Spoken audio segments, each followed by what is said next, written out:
Estávamos aqui logo cedinho na expectativa de ouvirmos Juliana Rosa com as repercussões todas a partir do estresse do mercado ontem, primeiro com as declarações de Lula sobre o orçamento e depois com o anúncio de alguns nomes para a equipe de transição de governo. Entre esses nomes, Guido Mantega. E aí o mercado começou a reagir muito mal, né, Ju? Bom dia. Pois é, que dia, né, Sheila? Bom dia para você, para ela e para Carla. Bom dia para você, ouvinte. Foi um desastre ontem no mercado financeiro. Aliás, você lembrou bem, já estava uma confusão, o dólar disparando, mais de 4%. Daí o vice-presidente eleito, Geraldo Alckmin, ainda teve a brilhante ideia de anunciar o nome do Guido Mantega no meio desse caos para a equipe de transição no Ministério do Planejamento. E aí o negócio aí que piorou mais ainda, aquela cereja do bolo, né?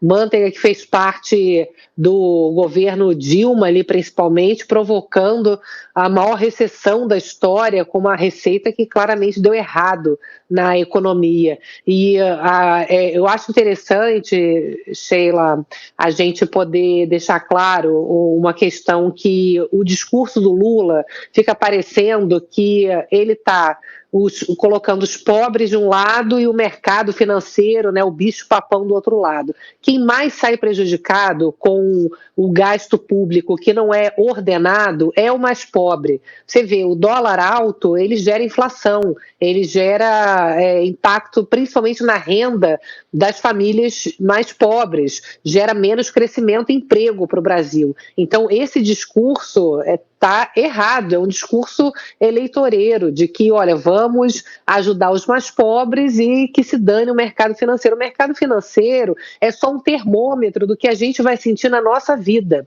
E essa fórmula já foi testada, é gastar como se não houvesse amanhã e a gente ter uma recessão como a gente teve em 2014, 15 e 16.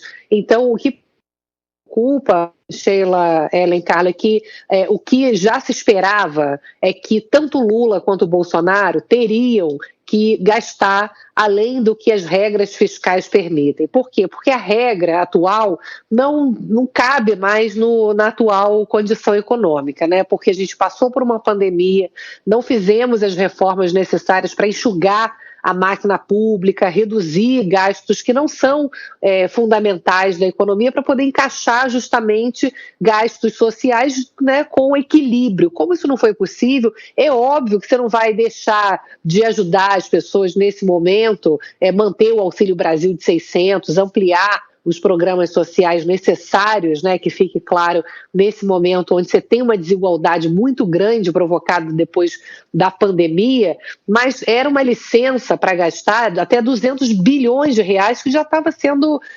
vista como algo que precisava ser feito e que seria feito, tanto com Lula quanto com Bolsonaro.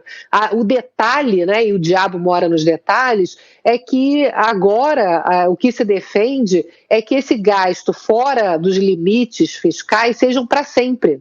Então você perde a previsibilidade do crescimento de gasto e isso faz com que as regras percam força. E um país que tem um desequilíbrio fiscal, você vê o que aconteceu no próprio Reino Unido, uma economia desenvolvida que a primeira-ministra caiu em 45 dias, está todo mundo lembrando disso, porque ofereceu uma proposta de rombo fiscal, de desequilíbrio fiscal, a Libra derreteu, o Banco Central tem falado disso, o Pércio Arida, que está na equipe de transição do próprio Lula ali na economia, fez uma palestra pública anteontem, falando desse exemplo do Reino Unido.